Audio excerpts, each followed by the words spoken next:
የንግግር ፍጥነታችሁ ዝግ ያለ ሆኖ ሰዎችን የሚያስተኛ እንቅልፋቸውን የሚያመጣ ትኩረታቸውን እንድትይዙ የማያደርጋችሁ ድምፅ ካላችሁ ለእናንተ 5 እኔ ሞክሬያቸው የንግግር ፍጥነቴን እንዳሻሽል ያደረጉኝን ኤክሰርሳይዞች ነው ይዤላችሁ የመጣሁት። ለምን እንደዛ ነበርኩኝ ራሴን ሪከርድ አድርጌ እስካየው ድረስ አንተ ላይ ንግግሬ ዝግ ያለ ነው ማርያምን ነው ብላችሁ እንቅልፍ ያመጣል እና ደስም አይልም፣ ሰው ይተዋቸዋል አያዳምጣችሁም ማለት ነው። የመጀመሪያ ኤክሰርሳይዝ የሚሆነው ስታወሩ የምታወጧቸው ቃላት እርስ በርስ የተገናኙ ኮኔክትድ እንደሆኑ በማሰብ ማውራት እንዲሁም መለማመድ፣ ልክ አሁን ያወራሁበት መንገድ ማለት ነው።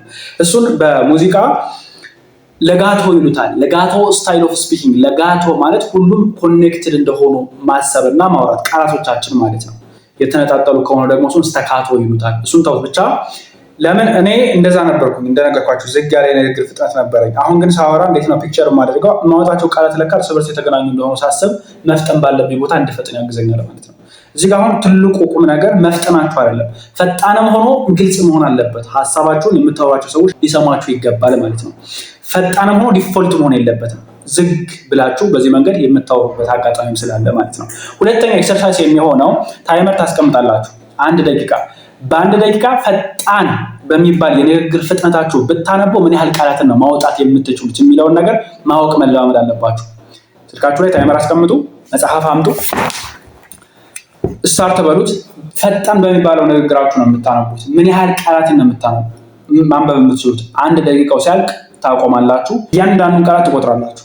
እያንዳንዱን ታይመሩ እስካልቅ ድረስ የደረሳችሁበት ድረስ እያንዳንዱ ቃላት ቁጥራችሁ 100 ከሆነ በጣም አሪፍ። ቀጣይ ደግሞ 5-10 ቃላትን ጨምራችሁ ለመለማመድ ፕራክቲስ ለማድረግ ትሞክራላችሁ። አቬሬጅ የሚባለው አንድ ሰው በ1 ደቂቃ ከ150 እስከ 210 220 ቃላትን መውጣት አለበት ተብሎ ነው የሚታሰበው። ከ100 ከ110 በታች ከሆነ እሱ ዝግ ያለ የንግግር ፍጥነት አለ ማለት ነው፣ ግን ይሻሻላል። ሶስተኛ ኤክሰርሳይሳችን የአማርኛ ታንግ ትዊስተሮችን መለማመድ ነው። በበግ ቤት በገባ፣ በበግ ቤት በገባ። ጠርጣሪው ተጠርጣሪውን ስለጠረጠረው፣ ተጠርጣሪው በጠርጣሪው በመጠርጠሩ ተጠራጥሮ ጠርጣሪውን ጠረጠረው። እንደዚህ አይነት የአማርኛ ታንግ ትዊስተሮች ኤፊሽንት የሆነውን ድምፆችን ለማውጣት ቃላትን ለመናገር የሚያስፈልገንን የንግግር ጡንቻዎቻችንን እንቅስቃሴ እንድንለማመድ ፕራክቲስ እንድናደርግ ስለሚያግዙን ነው። አራተኛው ኤክሰርሳይዝ የሚሆነው ፔንሲል ድሪል። እስክሪፕቶ ትይዛላችሁ፣ መጽሐፍ ታመጣላችሁ። ልክ እንደዚህ መለማመድ ማለት ነው። የሌላ ደንበኞችን ታሪክ ልንገርህ። ስሟን ሰላም እንበላት። ለሰዎች ሰላምታ መስጠት ደስ አይላትም።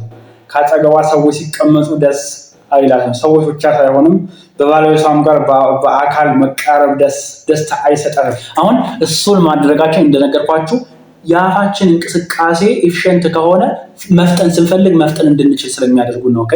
ሌላ 5ኛ ኤክሰርሳይዛችን ኦቨር አርቲኩሌሽን ነው። ኦቨር አርቲኩሌሽን ልክ በዚህ መንገድ ስታወሩ የከንፈራችሁን እንቅስቃሴ ከተለመደው ውጭ ማድረግ፣ ኤግዛጀሬት ማድረግ ስታወሩ በዚህ መንገድ ታወሩ። መቼስ እየተለማመዳችሁ ስለሆነ ነው። ከዛ ውጭ እሱንም ማንበብም ትችላላችሁ። ልክ እንደዚህ። የግንኙነት ድንበር ብዙ አይነት ነው። የስሜት ድንበር አንዱ ነው። ስሜትህን ለማን ነው የምታጋራው? ለሁሉም ሰው እኩል ታጋራዋለህ? በግንኙነት ውስጥ የስሜት ገደብ ያስፈልጋል። ጥልቅ ስሜታችንን ለሰዎች ምን ያህል ነው የምናጋራቸው? ቪዲዮ ከተመቻችሁ ላይክ አድርጉት፣ ለጓደኞቻችሁ ሼር አድርጉላቸው። ንግግራችሁን የመግባባት ክህሎታችሁን ማሻሻል የምትፈልጉ ሰዎች ከሆናችሁ ትክክለኛ ቦታ ላይ መጣችሁት። ቻናሉን ሰብስክራይብ በማድረግ ቤተሰብ ሁኑ። አመሰግናለሁ።